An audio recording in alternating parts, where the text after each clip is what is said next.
Good morning students. ਅੱਜ ਆਪਾਂ ਨਵਾਂ ਸਬਜੈਕਟ ਸਟਾਰਟ ਕਰਨ ਲੱਗੇ ਇੰਡੀਅਨ ਐਵੀਡੈਂਸ ਐਕਟ 1872। ਆਪਣਾ ਜਿਹੜਾ ਲਾਸਟ ਸਬਜੈਕਟ ਖਤਮ ਹੋਇਆ ਉਹ ਆਪਣਾ ਕੰਟਰੈਕਟ ਐਕਟ ਦਾ ਖਤਮ ਹੋਇਆ। ਹੁਣ ਇੰਡੀਅਨ ਐਵੀਡੈਂਸ ਐਕਟ ਦੇ ਟੋਟਲ 11 ਚੈਪਟਰ ਨੇ, 167 ਚੈਪਟਰ ਨੇ। ਜਿਹੜੀ ਇਹਦੀ ਡੇਟ ਆਫ ਇਨਫੋਰਸਮੈਂਟ ਹੈ ਉਹ 1 ਸਤੰਬਰ 1872 ਹੈ। ਇੰਡੀਅਨ ਐਵੀਡੈਂਸ ਐਕਟ ਜਿਹੜਾ ਹੈਗਾ ਹਰੇਕ ਜਗ੍ਹਾ 'ਤੇ ਐਪਲੀਕੇਬਲ ਹੈ ਜਿੱਥੇ ਕੋਰਟ ਜਾਂ ਕੋਰਟ ਪ੍ਰੋਸੀਡਿੰਗਸ ਯੂਜ਼ ਹੁੰਦੀਆਂ ਨੇ। ਠੀਕ ਹੈ ਜੀ। ਉਸ ਤੋਂ ਬਾਅਦ ਜਿਹੜਾ ਚੈਪਟਰ 1 ਹੈ ਇੰਡੀਅਨ ਐਵੀਡੈਂਸ ਐਕਟ ਦਾ, ਉਹ ਡੀਲ ਕਰਦਾ ਡੈਫੀਨੇਸ਼ਨਸ ਦੇ ਨਾਲ। ਪਹਿਲਾ ਜਿਹੜਾ ਸੈਕਸ਼ਨ 1 ਕੋਰਟ ਦੀ ਡੈਫੀਨੇਸ਼ਨ ਹੈ। ਕੋਰਟ ਕੀ ਕਹਿੰਦੇ, ਕੋਰਟ ਕਿਹਨੂੰ ਕਹਿੰਦੇ ਨੇ। ਕੋਰਟ ਇਟ ਸੈਲਫ ਇਨਕਲੂਡ ਆਲ ਜੱਜਿਸ, ਮੈਜਿਸਟਰੇਟਸ ਔਰ ਆਲ ਦਾ ਡਿਊਲੀ ਆਥੋਰਾਈਜ਼ਡ ਪਰਸਨ ਐਕਸੈਪਟ ਕਿਹਨੂੰ ਕੋਰਟ ਦੇ ਡੈਫੀਨੇਸ਼ਨ ਦੇ ਵਿੱਚ ਐਡ ਨਹੀਂ ਕੀਤਾ ਗਿਆ। ਆਰਬੀਟਰੇਟਰ ਨੂੰ, ਲੀਗਲੀ ਆਥੋਰਾਈਜ਼ਡ ਪਰਸਨਸ ਨੂੰ, ਜਿਹੜੇ ਕਿ ਐਵੀਡੈਂਸ ਲੈਂਦੇ ਨੇ, ਔਨ ਓਥ ਐਵੀਡੈਂਸ ਲੈਂਦੇ ਨੇ, ਉਹਨਾਂ ਨੂੰ ਅਪੋਇੰਟ ਨਹੀਂ ਕੀਤਾ ਗਿਆ। ਜਿਹੜਾ ਇੰਡੀਅਨ ਐਵੀਡੈਂਸ ਐਕਟ ਹੈ ਉਹ ਐਗਜ਼ੌਸਟਿਵ ਨਹੀਂ ਹੈ। ਇਹਦੇ ਜਿਹੜੀ ਕੁਛ ਪ੍ਰੋਵੀਜ਼ਨ ਹੈ ਉਹ CPC ਦੇ ਨਾਲ ਰਿਲੇਟਡ ਨੇ, ਤਾਂ ਆਪਾਂ ਇਹਨੂੰ ਐਗਜ਼ੌਸਟਿਵ ਐਕਟ ਨਹੀਂ ਮੰਨ ਸਕਦੇ। ਜਿਹੜਾ ਸੈਕਿੰਡ ਕੰਸੈਪਟ ਆਉਂਦਾ ਇਹਦੇ ਵਿੱਚ ਫੈਕਟ ਦਾ ਆਉਂਦਾ। ਫੈਕਟ ਇਟ ਸੈਲਫ ਇਨਕਲੂਡ ਕਿਹੜੀ ਚੀਜ਼ਾਂ ਨੂੰ ਇਨਕਲੂਡ ਕਰਦਾ ਫੈਕਟ। ਕਿਸੇ ਵੀ ਚੀਜ਼ ਨੂੰ, ਕਿਸੇ ਵੀ ਸਟੇਟ ਆਫ ਮਾਈਂਡ ਨੂੰ, ਕਿਸੇ ਵੀ ਰਿਲੇਸ਼ਨ ਨੂੰ, ਅਤੇ ਕੋਈ ਵੀ ਜਿਹੜੀ ਚੀਜ਼ਾਂ ਨੂੰ ਜਿਹਨੂੰ ਆਪਾਂ ਸੈਂਸਿਸ ਦੇ ਥਰੂ ਪਰਸੀਵਡ ਕਰ ਸਕਦੇ ਹਾਂ। ਠੀਕ ਹੈ ਜੀ, ਉਹਨੂੰ ਆਪਾਂ ਫੈਕਟ ਮੰਨ ਸਕਦੇ ਹਾਂ। ਫੈਕਟ ਕੈਟੇਗਰਾਈਜ਼ ਹੈ ਪਰਸੀਵਡ ਬਾਈ ਸੈਂਸਿਸ, ਪਰਸੀਵਡ ਬਾਈ consciousness, certain object arranged in the certain order, man heard or saw something, hold certain opinion। ਇਹ ਸਾਰੀ ਚੀਜ਼ਾਂ ਕੀ ਨੇ, ਫੈਕਟ ਨੇ। ਮਤਲਬ ਫੈਕਟ ਦੇ ਵਿੱਚ 5 ਚੀਜ਼ਾਂ ਮੇਨ ਆਉਣਗੀਆਂ। perceived by senses, perceived by consensus, certain object arranged in a certain order, man heard or saw something, hold certain opinion ਔਰ hold certain reputation। ਇਹ ਜਿਹੜੀਆਂ ਚੀਜ਼ਾਂ ਕੀ ਨੇ, ਫੈਕਟ ਹੈ। ਹੁਣ ਫੈਕਟ ਫਰਦਰ ਦੋ ਹਿੱਸਿਆਂ ਦੇ ਵਿੱਚ ਕੈਟੇਗਰਾਈਜ਼ ਹੈ। ਫੈਕਟ ਰੈਲੀਵੈਂਟ ਫੈਕਟ ਹੈ, ਫੈਕਟ ਇਨ ਇਸ਼ੂ ਹੈ। ਰੈਲੀਵੈਂਟ ਫੈਕਟ ਕੀ ਹੈ, ਕਨੈਕਟ ਵਿਦ ਦਾ ਅਦਰ ਇਨ ਸੱਚ ਅ ਵੇ ਕਿ ਰੈਲੀਵੈਂਟ ਫੈਕਟ ਕੀ ਹੈ, ਕਨੈਕਟਡ ਇੱਦਾਂ ਹੁੰਦੇ ਕਿ ਦੂਸਰੇ ਨਾਲ ਉਹਦਾ ਰਿਲੇਸ਼ਨ ਫਾਈਂਡ ਹੋਵੇ। ਫੈਕਟ ਇਨ ਇਸ਼ੂ ਕੀ ਹੈ, ਆਈਦਰ ਅਸਰਟਿਡ ਬਾਈ ਵਨ ਪਾਰਟੀ ਔਰ ਡਿਨਾਈਡ ਬਾਈ। ਅਸਰਟਿਡ ਬਾਈ ਵਨ ਪਾਰਟੀ ਦਾ ਮਤਲਬ ਕੀ ਹੈ, ਐਡਮਿਸ਼ਨ। ਡਿਨਾਈਡ ਦਾ ਮਤਲਬ ਹੈ ਰਿਫਿਊਜ਼ਲ ਔਰ ਡਿਨਾਈਲ, ਸਪੈਸੀਫਿਕਲੀ ਡਿਨਾਈਲ। ਜਿੱਦਾਂ ਆਪਾਂ ਰਿਟਨ ਸਟੇਟਮੈਂਟ ਬਣਾਉਂਦੇ ਉਹਦੇ ਵਿੱਚ ਆਪਾਂ ਸਪੈਸੀਫਿਕਲੀ ਡਿਨਾਈਲ ਦਿੰਦੇ ਹਾਂ ਨਾ, ਸੇਮ ਉਸੇ ਤਰ੍ਹਾਂ ਹੀ ਹੈ ਕਿ ਜਿਹੜੇ ਫੈਕਟ ਇਨ ਇਸ਼ੂ ਹੈ ਦੋ ਤਰ੍ਹਾਂ ਦੇ ਨੇ। ਇੱਕ ਹੈਗਾ ਫੈਕਟ ਅਜ਼ਰਟਿਡ, ਜਿਹੜਾ ਕਿ ਇੱਕ ਪਾਰਟੀ ਐਡਮਿਟ ਕਰਦੀ ਕਿ ਇੱਦਾਂ ਚੀਜ਼ਾਂ ਹੋਈਆਂ। ਇੱਕ ਹੈਗਾ ਫੈਕਟ ਡਿਨਾਈਲ। ਫੈਕਟ ਡਿਨਾਈਲ ਦਾ ਮਤਲਬ ਕੀ ਹੈ ਕਿ ਜਦੋਂ ਦੂਸਰਾ ਪਰਸਨ ਰਿਫਿਊਜ਼ ਕਰਦਾ ਹੈ ਉਹਨਾਂ ਚੀਜ਼ਾਂ ਨੂੰ ਐਡਮਿਟ ਕਰਨ ਵਾਸਤੇ। ਦੈਨ ਨੈਕਸਟ ਟੋਪਿਕ ਆਉਂਦਾ ਡਾਕੂਮੈਂਟ ਦਾ। ਡਾਕੂਮੈਂਟ ਕੀ ਹੈ, ਡਾਕੂਮੈਂਟਸ ਦੇ ਵਿੱਚ ਕੋਈ ਵੀ ਕਿਸੇ ਵੀ ਤਰ੍ਹਾਂ ਦਾ ਰਿਕਾਰਡ, ਚਾਹੇ ਉਹ ਰਿਟਨ ਹੈ, ਵਰਬਲ ਹੈ, ਠੀਕ ਹੈ ਜੀ, ਲੈਟਰ, ਫਿਗਰ, ਮਾਰਕ, ਕੈਰੀਕੇਚਰ, ਜਾਂ ਫਿਰ ਕੋਈ ਵੀ ਇਲੈਕਟ੍ਰੋਨਿਕ ਰਿਕਾਰਡ ਹੈ, ਉਹ ਸਾਰੀ ਚੀਜ਼ਾਂ ਡਾਕੂਮੈਂਟਸ ਦੇ ਵਿੱਚ ਆਉਂਦੀਆਂ। ਡਾਕੂਮੈਂਟ ਕੀ ਹੈ, ਐਕਸਪ੍ਰੈਸ ਔਰ ਡਿਸਕ੍ਰਾਈਬ ਦੋਨੋਂ ਹੋ ਸਕਦੇ ਨੇ ਕਿਸੇ ਵੀ ਸਬਸਟੈਂਸ ਦੇ ਉੱਤੇ। ਮੰਨ ਲਓ ਕੋਈ ਲੈਟਰ ਹੈ, ਫਿਗਰ ਹੈ, ਕੈਰੀਕੇਚਰ ਹੈ, ਕਿਸੇ ਤਰ੍ਹਾਂ ਦਾ ਮਾਰਕ ਹੈ, ਕਿਸ ਤਰ੍ਹਾਂ ਦਾ ਮੈਪ ਹੈ, ਲੀਥੋਗ੍ਰਾਫਸ ਨੇ, ਫੋਟੋਗ੍ਰਾਫਸ ਨੇ, ਪ੍ਰਿੰਟਡ ਵੁੱਡਸ ਦੇ ਉੱਤੇ ਹੈ, ਜਾਂ ਫਿਰ ਕਿਸੇ ਵੀ ਤਰ੍ਹਾਂ ਦਾ ਮੈਪ ਹੋ ਗਿਆ। ਕੈਰੀਕੇਚਰਸ ਆਉਂਦੇ ਨੇ, ਜਿਵੇਂ ਤੁਸੀਂ ਅੱਜ ਕੱਲ੍ਹ ਦੇਖਿਆ ਹੋਣਾ ਨਾ ਕਿ ਇੱਕ ਪਿਆਨੋ ਵਾਲਾ, ਗਿਟਾਰਿਸਟ ਵਾਲਾ ਕੈਰੀਕੇਚਰ ਆਉਂਦਾ ਹੈ, ਜਾਂ ਫਨੀ ਡੋਰੇਮਨ ਕਾਰਟੂਨਸ ਵਾਲੇ ਕੈਰੀਕੇਚਰਸ ਆਉਂਦੇ ਨੇ, ਜਾਂ ਕਿਸੇ ਵੀ ਤਰ੍ਹਾਂ ਦੀ ਮੈਟਲ ਪਲੇਟ ਹੈ। ਲੈਟਸ ਸਪੋਜ਼ ਕਿਸੇ ਦੇ ਘਰ ਦੇ ਬਾਹਰ ਨੇਮ ਪਲੇਟ ਲੱਗੀ ਉਹ ਮੈਟਲ ਦੀ ਆ, ਉੱਤੇ ਕੁਛ ਲਿਖਿਆ ਹੋਇਆ ਉਹਦੇ ਨਾਮ ਦੇ ਅਕੋਰਡਿੰਗ। ਠੀਕ ਹੈ, ਉਹ ਸਾਰੀ ਚੀਜ਼ਾਂ ਜਿਹੜੀਆਂ ਹੈਗੀਆਂ ਉਹ ਡਾਕੂਮੈਂਟਸ ਦੇ ਵਿੱਚ ਆਉਂਦੀਆਂ। ਹੁਣ ਆਪਾਂ ਇੱਕ ਵਾਰੀ ਦੇਖ ਲਈਏ ਓਵਰਆਲ ਡਾਕੂਮੈਂਟ ਕੀ ਕਹਿੰਦਾ। ਡਾਕੂਮੈਂਟ ਕੀ ਐਕਸਪ੍ਰੈਸਡ ਔਰ ਪ੍ਰਿਸਕ੍ਰਾਈਬ ਦੋਨੋਂ ਚੀਜ਼ਾਂ ਹੁੰਦੀਆਂ ਕਿਸੇ ਵੀ ਸਬਸਟੈਂਸ ਦੇ ਉੱਤੇ। ਕਿਸ ਤਰ੍ਹਾਂ ਨਾਲ ਹੋ ਸਕਦਾ, ਬਾਈ ਲੈਟਰ, ਕਿਸੇ ਵੀ ਤਰ੍ਹਾਂ ਦੇ ਵਰਡਸ ਹੋ ਸਕਦੇ, ਕਿਸੇ ਵੀ ਤਰ੍ਹਾਂ ਦੀ ਫਿਗਰਸ ਹੋ ਸਕਦੀਆਂ, ਕਿਸੇ ਵੀ ਤਰ੍ਹਾਂ ਦਾ ਕੋਈ ਮਾਰਕ ਨਿਸ਼ਾਨ ਹੋ ਸਕਦਾ। More than any mean intended to be, ਹੋਰ ਇਹ ਤੋਂ ਬਿਨਾਂ ਕੋਈ ਵੀ ਕਿਸੇ ਵੀ ਤਰ੍ਹਾਂ ਦੀ ਚੀਜ਼ ਜਿਹੜੀ ਡਾਕੂਮੈਂਟਸ 'ਚ ਕਵਰ ਹੋ ਸਕਦੀ ਹੈ।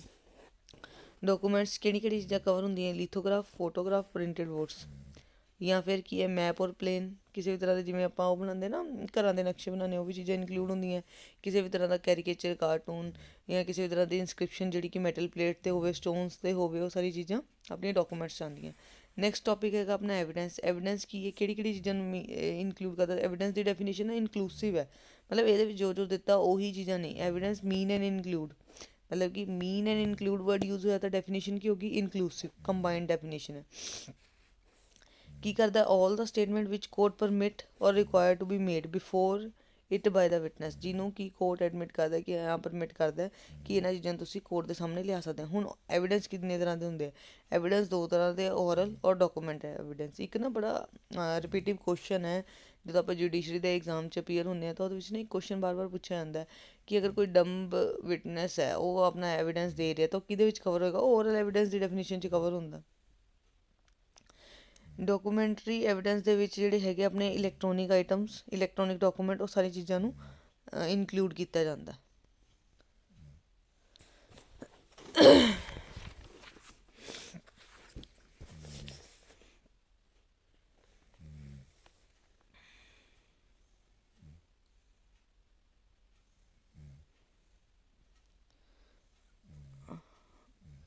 ਨੈਕਸਟ ਕੰਸੈਪਟ ਹੈ ਇਹਦੇ ਵਿੱਚ ਪ੍ਰੂਵਡ ਔਰ ਡਿਸਅਪਰੂਵਡ ਫੈਕਟਸ ਦਾ। ਪ੍ਰੂਵਡ ਕੀ ਹੈ, ਜਦੋਂ ਕੋਰਟ ਕੰਸੀਡਰ ਕਰਦਾ ਜਾਂ ਬਿਲੀਵ ਕਰਦਾ ਕਿ ਇਹ ਚੀਜ਼ ਐਗਜ਼ਿਸਟ ਕਰਦੀ ਹੈ ਜਾਂ ਕੰਸੀਡਰ ਕਰਦਾ ਉਹਦੀ ਐਗਜ਼ਿਸਟੈਂਸ ਹੈਗੀ ਹੈ, ਉਹ ਤਾਂ ਫੈਕਟ ਹੈਗੇ ਪ੍ਰੂਵਡ। ਡਿਸਅਪਰੂਵਡ ਕੀ ਹੈ, ਕਿ ਜਿਨ੍ਹਾਂ ਨੂੰ ਕੋਰਟ ਨੇ ਡਿਨਾਈ ਕਰਤਾ ਕਿ ਉਹ ਐਗਜ਼ਿਸਟ ਹੀ ਨਹੀਂ ਕਰਦੇ ਜਾਂ ਉਹਨਾਂ ਦੀ ਨੋਨ ਐਗਜ਼ਿਸਟੈਂਸ ਨੂੰ ਲੈ ਕੇ। ਨੋਟ ਪ੍ਰੂਵਡ ਕੀ ਹੈ, ਜਿਹੜੇ ਕਿ ਨਾ ਤਾਂ ਹਜੇ ਤੱਕ ਪ੍ਰੂਵ ਕੀਤੇ ਗਏ ਨਾ ਹੀ ਡਿਸਅਪਰੂਵ ਹੋਏ, ਉਹਨਾਂ ਨੂੰ ਫੈਕਟਸ ਨੂੰ ਕੀ ਕਹਿੰਦੇ, ਨੋਨ ਅਪਰੂਵਡ। ਹੁਣ ਇੰਡੀਆ ਦੀ ਡੈਫੀਨੇਸ਼ਨ ਦੇ ਵਿੱਚ ਸਾਰੀ ਚੀਜ਼ਾਂ ਨੂੰ ਇਨਕਲੂਡ ਕੀਤਾ ਹੈ, including the state of J&K also. ਪਹਿਲਾਂ ਕਿਸੇ ਐਕਸਕਲੂਡਿੰਗ ਸੀਗਾ, ਹੁਣ ਇਹਨੂੰ ਇਨਕਲੂਡ ਕਰ ਦਿੱਤਾ ਗਿਆ। ਹੁਣ ਮੇ ਪ੍ਰਜ਼ਿਊਮ ਕੀ ਹੁੰਦਾ, ਕੋਰਟ ਦੇ ਵਿੱਚ ਮੇ ਪ੍ਰਜ਼ਿਊਮ, ਸ਼ੈਲ ਪ੍ਰਜ਼ਿਊਮ ਹੈ। ਮੇ ਪ੍ਰਜ਼ਿਊਮ ਇੱਕ ਡਿਸਕ੍ਰਿਸ਼ਨਰੀ ਪਾਵਰਸ ਹੁੰਦੀਆਂ ਨੇ, weather regard the such fact as proved unless or until it is ਡਿਸਅਪਰੂਵਡ। ਮੇ ਪ੍ਰਜ਼ਿਊਮ ਦਾ ਕੀ ਮੰਨਿਆ ਜਾਂਦਾ, ਕਿ ਮੰਨਿਆ ਜਾਂਦਾ ਵੀ ਇਹ ਐਕਚੁਅਲ 'ਚ ਐਗਜ਼ਿਸਟ ਕਰਦਾ ਅਨਲੈਸ ਔਰ ਅੰਟਿਲ, ਕਦ ਤੱਕ, ਜਦ ਤੱਕ ਕਿ ਉਹਨੂੰ ਡਿਸਅਪਰੂਵ ਨਾ ਕੀਤਾ ਜਾਵੇ। ਸ਼ੈਲ ਪ੍ਰਜ਼ਿਊਮ ਜਿਹੜਾ ਹੈਗਾ, ਸ਼ੈਲ ਬੀ ਪ੍ਰੂਵਡ ਹੈ, ਕਿ ਮੰਨਿਆ ਜਾਂਦਾ ਕਿ ਇਹ ਪ੍ਰੂਵਡ ਹੀ ਹੈ ਅਨਲੈਸ ਔਰ ਅੰਟਿਲ ਇਹਨੂੰ ਡਿਸਅਪਰੂਵ ਕੀਤਾ ਜਾਵੇ। ਕਨਕਲੂਸਿਵ ਪ੍ਰੂਫ ਕੀ ਹੈ, ਜਦੋਂ ਕੋਰਟ ਡਿਕਲੇਅਰ ਕਰਦਾ ਵੀ ਹਾਂਜੀ ਇਹ ਚੀਜ਼ ਐਗਜ਼ਿਸਟ ਕਰਦੀ ਹੈ, ਠੀਕ ਹੈ, ਇਹਨੂੰ ਐਜ਼ ਐਨ ਐਵੀਡੈਂਸ ਦੇਣਾ ਜਾਂ ਨਹੀਂ ਦੇਣਾ, ਉਹਨੂੰ ਆਪਾਂ ਕਨਕਲੂਸਿਵ ਪ੍ਰੂਫ ਕਹਿੰਦੇ। ਇੱਕ ਵਾਰੀ ਆਪਾਂ ਗੋ ਥਰੂ ਕਰ ਲਿਆ, once the fact is declared by the act to be conclusive proof, court shall not allow evidence to be given for the purpose of disproving it. ਅਗਰ ਕੋਰਟ ਨੇ ਕਹਿ ਦਿੱਤਾ ਵੀ ਇਹ ਐਗਜ਼ਿਸਟ ਕਰਦਾ ਫੈਕਟ, ਠੀਕ ਹੈ ਜੀ, ਫਿਰ ਉਹਦੇ ਰਿਗਾਰਡਿੰਗ ਤੁਸੀਂ ਉਹ ਡਿਸਅਪਰੂਵਿੰਗ ਨੂੰ ਅਨਲੈਸ ਔਰ ਅੰਟਿਲ ਕੋਰਟ ਦੀ ਡਿਸਕ੍ਰਿਸ਼ਨਰੀ ਪਾਵਰ ਹੈ ਤੁਹਾਨੂੰ ਅਲਾਓ ਕਰੇ। The court shall not allow the evidence to be given for the purpose of disproving it. ਜਦ ਤੱਕ ਕਿ ਜਦ ਕੋਰਟ ਨੇ ਮੰਨ ਹੀ ਲਿਆ ਸਾਰੀ ਐਵੀਡੈਂਸ ਨੂੰ ਕਨਕਲੂਸਿਵ ਹੈ। ਇਹਦੇ ਵਿੱਚ ਨਾ ਇੱਕ ਬਹੁਤ ਇੱਕ ਐਗਜ਼ਾਮਪਲ ਹੈ, ਅੱਛਾ ਜਿਹਨਾਂ ਤੋਂ ਈਜ਼ੀਲੀ ਸਮਝ ਆ ਜਾਏਗਾ। ਲੈਟ ਸਪੋਜ਼ ਆਪਾਂ ਲੈਜੀਟੀਮੇਸੀ ਆਫ ਚਾਈਲਡ ਦੀ ਗੱਲ ਕਰਦੇ ਹਾਂ।